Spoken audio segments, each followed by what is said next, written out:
Chapter में हम करेंगे पेज नंबर 10 पे question number 6 and 7। Write the missing element in each pair of sets to make them equal. Equal set हमने बनाना है, ठीक है, ये इक्वल सेट बनाना है। यानी कि ये हमें पेयर ऑफ सेट्स दिए हुए हैं तो हमने इनको इक्वल करना है। ये जस्ट मिसिंग लेटर्स हैं, जैसे तो ये SOFT सॉफ्ट है, ये S देखें FT है तो O मिसिंग है, वो मैंने यहाँ पे O लिख दिया, तो ये देख लें इक्वल सेट बन गया। इक्वल सेट बेसिकली होता क्या है, इक्वल सेट ये होता है कि हमारे पास जैसे कोई भी दो सेट गिवन है तो दोनों के जो मेंबर्स हैं यानी कि सेट के जो मेंबर्स हैं वो दोनों भी सेम होने चाहिए।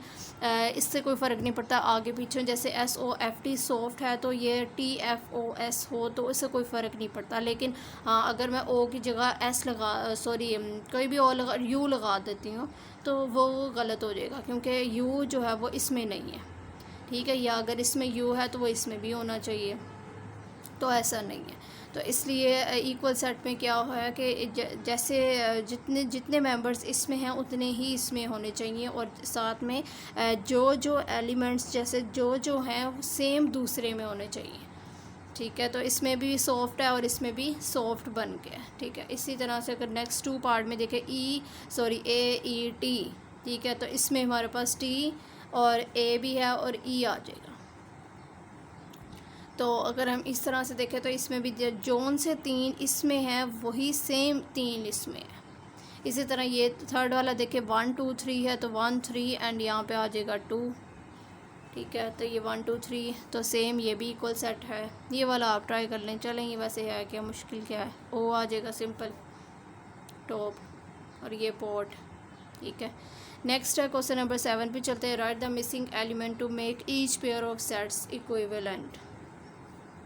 मिसिंग एलिमेंट्स हमने अभी जैसे यहाँ पर मिसिंग एलिमेंट्स किए हैं और ईच पेयर को हमने इक्वल बनाया है, ठीक है। तो यहाँ पर मिसिंग एलिमेंट्स हमने बनाने हैं और यहाँ पर क्या करना है, सेट को इक्विवेलेंट बनाना है।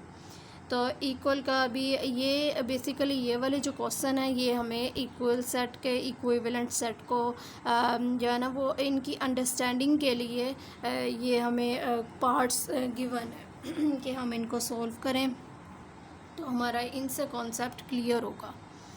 ओके, चलें। अच्छा, इक्विवेलेंट सेट कौन से होते हैं कि हमारे पास नंबर ऑफ़ एलिमेंट्स जो हैं वो सेम होने चाहिए। इससे कोई फ़र्क नहीं पड़ता कि एलिमेंट्स जैसे अगर इसमें SOFT था और इसमें भी TFOS है तो इसका मतलब है कि मतलब यहाँ पे मैंने कहा था कि मैं U लगा दूँगी U लगा दूँगी तो वो इसमें गलत हो जाएगा, ठीक है। तो ये बात है कि इसमें इस मामले में अगर मैं इसमें यानी कि इक्वल सेट में अगर ऐसा करूँगी यहाँ U लगा दूँगी तो वो गलत हो जाएगा, लेकिन इक्विवेलेंट सेट में अगर मैं यहाँ U लगा दूँगी तो इससे कोई फ़र्क नहीं पड़ेगा, क्योंकि इक्विवेलेंट सेट की डेफिनेशन के मुताबिक हमें just number of elements same रखने हैं। एलिमेंट्स बेशक सेम ना हो, जैसे यहाँ पे 1 2 3 है एंड AEI लिख देती हूँ, यहाँ पे O लिख देती हूँ, U लिख देती हूँ, कोई फ़र्क नहीं पड़ता। लेकिन ये है कि यहाँ पर हमारे पास 3, यहाँ 3 है तो यहाँ भी 3 होने चाहिए बस। इसके अलावा मतलब ये नहीं कि यहाँ 3 है तो यहाँ 4 होंगे तो वो इक्विवेलेंट सेट नहीं होगा। इसी तरह नेक्स्ट 2 पार्ट में देखें, apple banana grapes orange and ABCD लिख लें, कुछ भी लिख लें, DE लिख लें, ठीक है, इस तरह से लिख लें, क्योंकि देखिए हमारे पास अगर एक सेट ये है और दूसरा सेट ये वाला है तो एक सेट में देखिए तो हमारे पास 4 एलिमेंट्स है 1 2 3 4, तो सेट इसमें देखें 1 2 3 4 सेम है, ठीक है।